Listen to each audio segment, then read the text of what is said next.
Okay, so we're just going to briefly look at the continuation of this battle, okay, of the War of Independence. Um, this shouldn't take so too long because there's just three brief steps, okay, that we need to cover, and then we'll look at the formation of the new government, okay. Um, in 1776, the British were able to overrun New York very easily. Okay, um, this then became their base instead of Boston.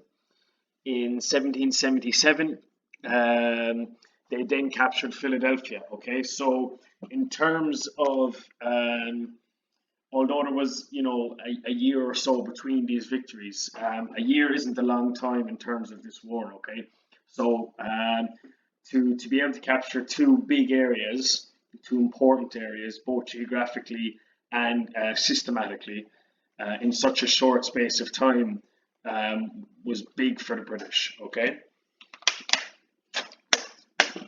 as we can see there, capturing Philadelphia at the time, Philadelphia, we spoke about how that's where the Congress met. Okay, when they made the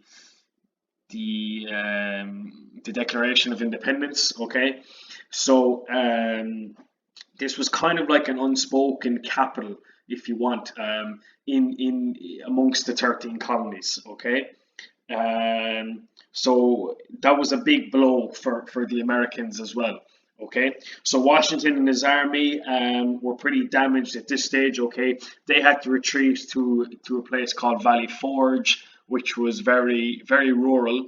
Okay, this was done deliberately by the British. Okay, so they could push the American army away from civilization, help, and um, and their supplies basically. Okay, into Valley Forge, which was pretty much in the middle of nowhere.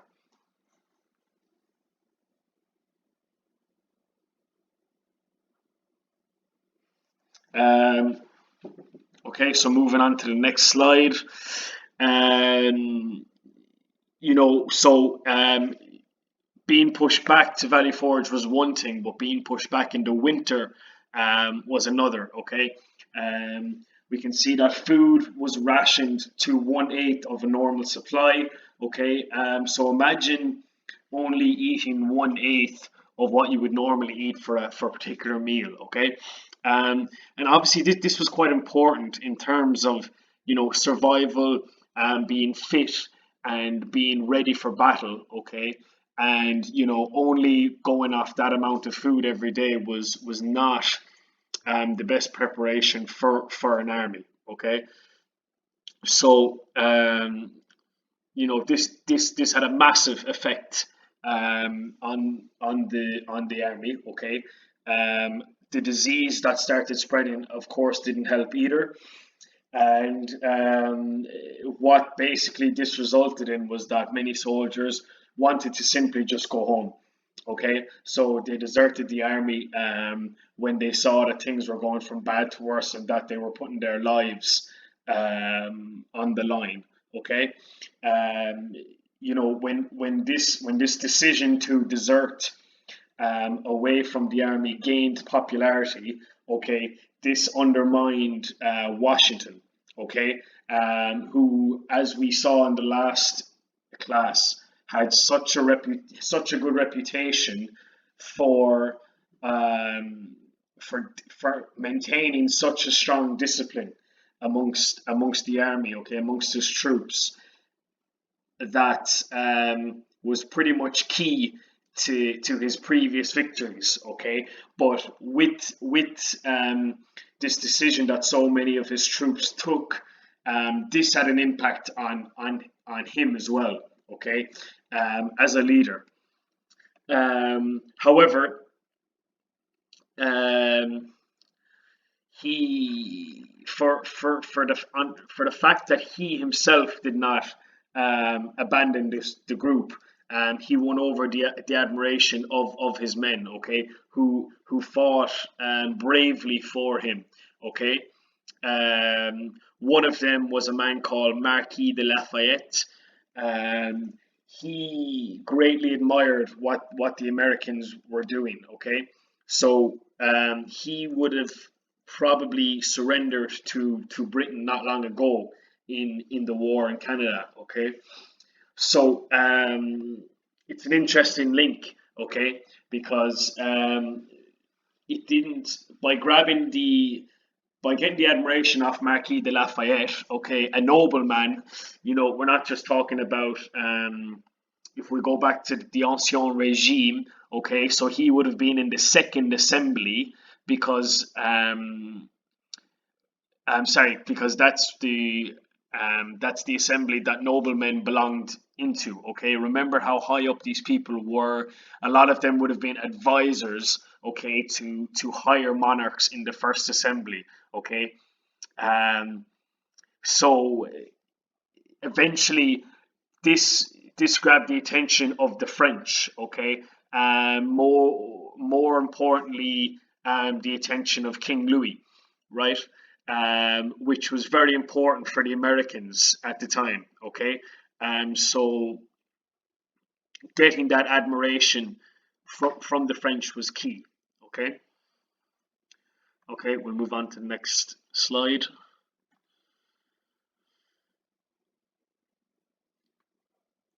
So there was an American victory in a place called Saratoga, which that the word of this victory got back to France. Okay, so all this news was coming back to Europe. Okay, about how bravely Washington was fighting, um, even though the chips were down and he was really up against it.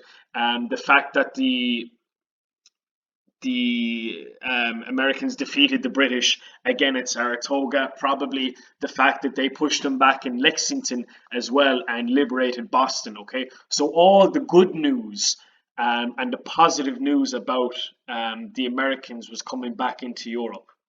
Okay, and that is when King Louis XVI he decided then that he would turn his attention to helping the Americans um, try to win this war. Okay, so by him declaring war on Britain at this time, this meant that he automatically joined forces with the Americans. So he pumped massive supplies and aid towards the American cause. Okay, one way in which he did this was with the through his navy.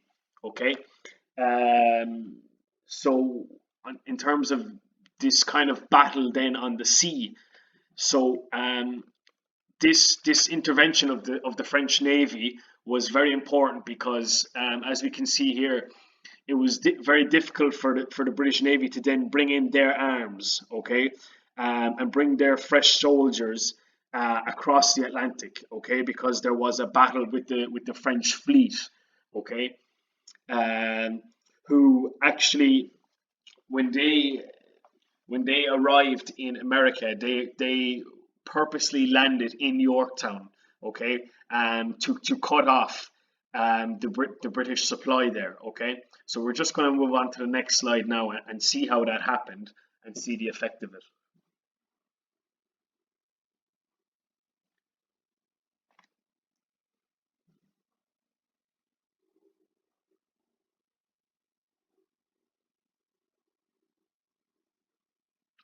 Okay,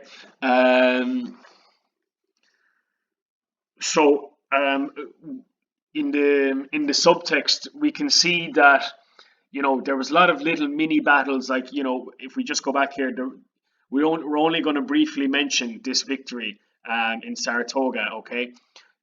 But there was a lot of other small victories that the Americans picked up along the way, okay, and forced the Americans back in certain areas, or sorry, forced the British back in certain areas. Now, I'm sure there was probably a lot of little British victories as well, okay. Um, but obviously, the HQ and the main point of attack that the Americans wanted to reach was, of course, Yorktown, okay. Um, so what the French fleet did was by coming in from the east, okay, they were able to trap the British Army in Yorktown, okay. So through the sea, they could not escape, okay. And then you had the American Army, or the Continental Army, as they were sometimes known at the time, coming in from coming in inland from the west, okay. Um, so this plan that they made worked out very well, okay, in terms of surrounding the English army. If we just go back to what happened in Boston, it was pretty much the same thing, okay. They were able to surround the city and corner them into a point where they had no other choice but to surrender, okay. The exact same thing happened here, okay. There was pretty much no escape, okay. And Cornwallis, it's often argued that um, this was done in a cowardly sense, that he wasn't actually ill, but nonetheless, he did surrender, and it was General O'Hara, who we spoke about earlier in slides 1 and 2, that surrendered on his behalf and on behalf of the British Parliament. Okay. Um, Washington's second in command, Benjamin Lincoln, he accepted the British surrender. Now, if you can please remember that date, the 19th of October, 1781, the day that the British surrendered to, officially surrendered to the Americans in Yorktown. Okay. Now, again, when we go back to writing our essays, okay, a lot of the time, some of you have a tendency to make up facts, basically, okay, and to write some things that sound good, but they're actually not true, and it's just waffle, okay. It's hors sujet for a lot of it, okay. So please, I do not want to see someone referring to Benjamin Lincoln as a relative of Abraham Lincoln, because in actual fact he is not. Okay. So I don't want to see some fact like that written in a paragraph just to fill space and to try and make your point sound better. Okay. Um, he was just Washington's second in command. Okay, that was his title, and that's who he was. Okay. Here is a picture of Cornwallis. Okay, just for reference. Okay. So obviously, with this loss, the last thing then you could say is that America gained control of their own 13 colonies, and the British power had then diminished in the Commonwealth, and they had to give over the America to. Well, they lost the war, so therefore they were retreated, and all the British basically left the US. Okay. Okay, so the final slide.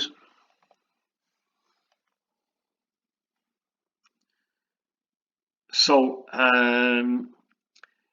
upon this victory, then they decided that they would make a new constitution, okay, for the states, okay, which so they changed the name of these colonies to states, okay, the same names that they have today, in fact. And if we look even here, that the head of the government would be named as the president. He would be elected and hold office for 4 years. So even today, a term of American president lasts 4 years as well. Okay, so all these are pretty much the same. The Constitution guaranteed human rights to citizens, such as the right to free speech, to a fair trial, and to the freedom of religion. Okay, no one in Europe had such rights at this time. And if we can just skip down here to the irony of this, that the USA, what they did was they took the ideas from the Enlightenment thinkers, okay, or philosophers, and used them as part of their constitution. Okay, so in the formation of this new constitution and new country, they were able to take the ideas from these philosophers. However, the objective for the philosophers was actually to um, to implicate these rules in the countries that they lived in.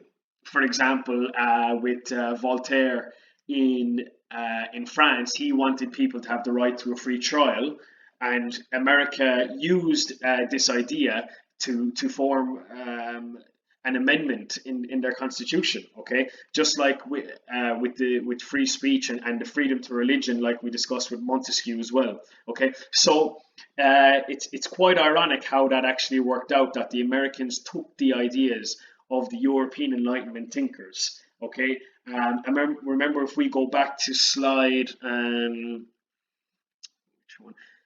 3, okay, that they also took the idea of Thomas Paine, who himself was actually British, okay, and they took his idea from his book his book called Common Sense, okay, where they used the philosophy and the to which impacted them and created a different mindset amongst the Americans, okay.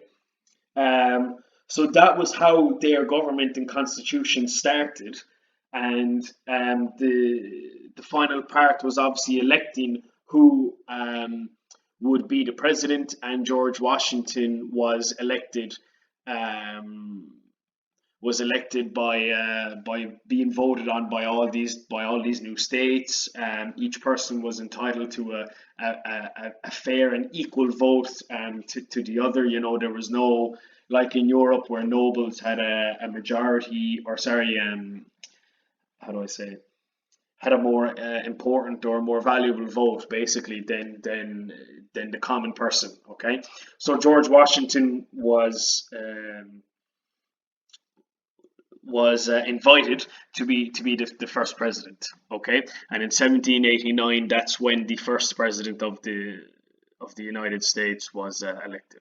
Okay, so that's the end of the slides on this lesson. Okay, so on Ecole Direct, I mentioned that it's very important that you listen to these instructions for Thursday. Okay, um, basically, the way it's going to happen is that I will post the question on Ecole Direct at some stage on Thursday before 1 o'clock. Okay. It will not be, it probably won't be too early in the morning because I don't want to give you extra time. Okay. I'm not sure what way you're working with other classes, but I want this to be done in the time that we have in class. Okay. It's quite simple. Um, constant or conserve the hour that we have in class on a normal Thursday to do this exercise. Okay, so you'll receive the question on Ecole Direct and to your student emails. Okay, if that's easier for you. And quite simply, you start doing the question at 1 o'clock, like you would if we had class, and you finish it at 2 o'clock. Okay, when you are finished at 2 o'clock, it is highly important, okay, that you send me the answer straight away. Okay, I would prefer if you sent it to my email because Ecole Direct, I had a student in another class who sent me a presentation on Ecole Direct, and for some reason I didn't get it. It might be something with the fact that I'm just replacing Miss Bohan. Okay, but so you all have my email address, which I've put on Ecole Direct already. Okay, and so you just simply I would prefer actually if you all wrote this, okay, instead of typing. So just please write out your answer on a page, and then just take a screenshot or scan it or whatever you need to, and just send it then via email. Okay. I hope that's clear, and I hope that's simple for you to follow. Okay. Because this will be probably our last class. Well, it's definitely our last class before the holidays, and I would say it's probably our last class in general.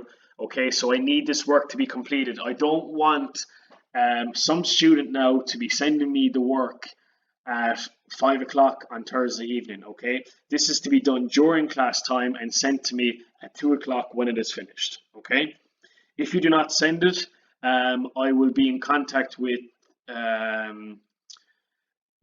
the international section, who will try to then contact you, asking you why you haven't submitted the piece. Okay, so if for whatever reason you cannot assist this class at 1 o'clock on Thursday, and you feel you will not be able to send me the work at 2 o'clock, you must justify your absence, okay? Just like you would in school, okay?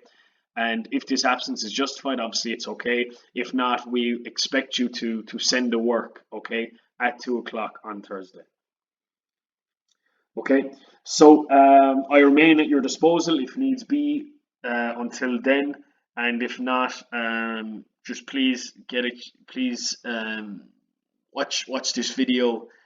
You can watch it a second time and go back over what we did, or back over the last three classes. Okay, the question will be solely on the American War of Independence. Okay, so what we have done over the last 4 or 5 classes on America. Okay, great. Thank you.